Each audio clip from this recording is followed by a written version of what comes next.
As I was mentioning, we're going to draw the graph of the function that is given to us, which once we draw out is something like this.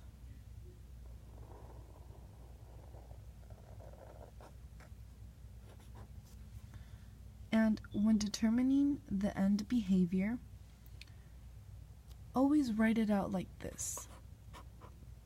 The limit of f of x is blank when x approaches positive infinity, and the limit of f of x is blank when x approaches negative infinity. So what this means, when x goes to positive infinity, which is the right side of the graph, you can see that it's going down. So since it's going down, it's going to be negative infinity. And when x approaches to the negative side of the graph, which is the left, we see that it's going up.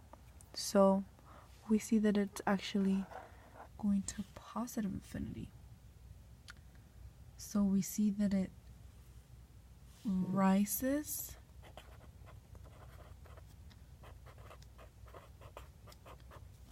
to the left,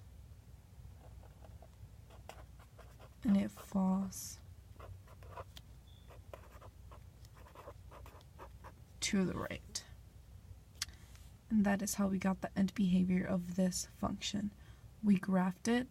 We looked at when x approaches positive infinity, which is negative infinity because it goes down, and when x approaches negative infinity, which is positive infinity because it goes up. Now, that was the example that we were given to work with, and that's example number 1. So you can see how it works with that type.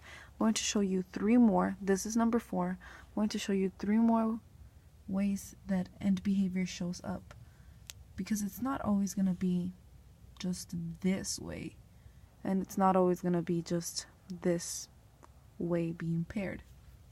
So let's look at the first scenario that I'm going to show you. We have a graph like so.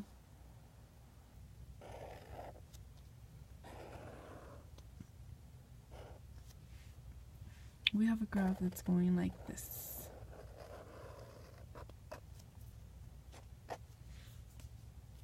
So they're both going down, not one is going up.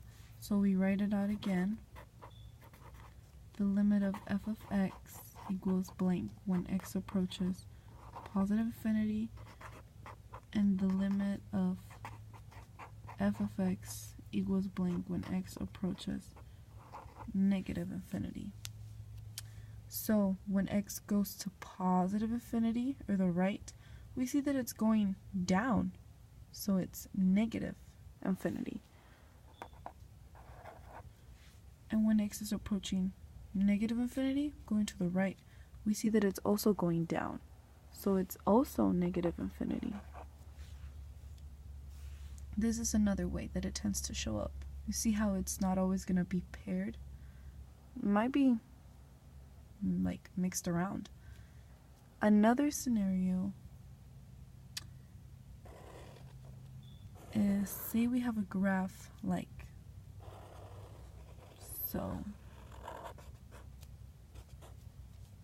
Basically the same thing, just flipped around. So the limit of f of x equals what when x approaches to positive infinity, and the limit of f of x equals what when x approaches negative infinity. So once again, when it's positive infinity to the right, we see that it's going up, so it's going to be what?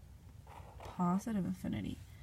When it's going negative infinity to the left, we see that it's going up, so it's as well going to be positive infinity.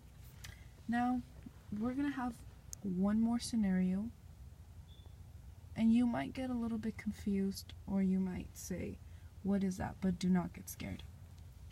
This last scenario is going to be very small, but you're still going to be able to understand it. What if you had something like this? Well, let's begin by writing out our way to write it. The limit of f of x equals what when x approaches positive infinity? And the limit of f of x is what when x approaches negative infinity? So when it's going to positive infinity, which is to the right, we see that it's getting really close. Like if it keeps on going, we can imagine it getting really close to the line, right? So we're going to say that it's equal to 0 because it's going to eventually end up touching the line, which is going to be 0. And when it goes to negative infinity, well, it's going up. So that's going to be positive infinity. So to just run quickly through this once again, we know that if it's going down, it's approaching negative infinity. If it's going up, it's approaching positive infinity. And there are different scenarios where it might be both negative, both positive, vice versa, and where it might even be equal to 0 because it approaches it slowly but surely. So that is end behavior. Now for question number 5, it says divide x cubed plus 5x squared plus 5x minus 2 by x plus 2 using synthetic division. When do we use synthetic? Does it work for any type of division? Well, we're about to find out. So, as I mentioned, synthetic division is my personal favorite. So we're going to be using synthetic division. We're going to be dividing by x plus 2. So remember, when we use synthetic division, we always set this equal to 0, right? So in order for it to be 0, it's going to be negative 2. Negative 2. And let's write out our polynomial given. X cubed plus 5x squared plus 5x minus 2. So, like I said, put your little number outside because you're dividing that. And you put how many numbers you have. So for the first part you have a 1, for the other part you have a 5 and a 5, and then we have a negative 2.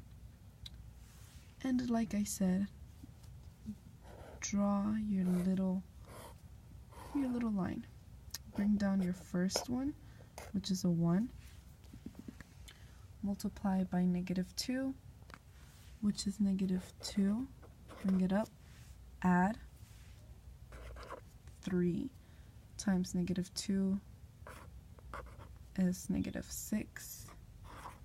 Add negative 1 times negative 2 is a positive 2. Add, you get a 0. So what can I say? It is a polynomial, and the answer that you get when you divide is x squared plus 3x minus 1.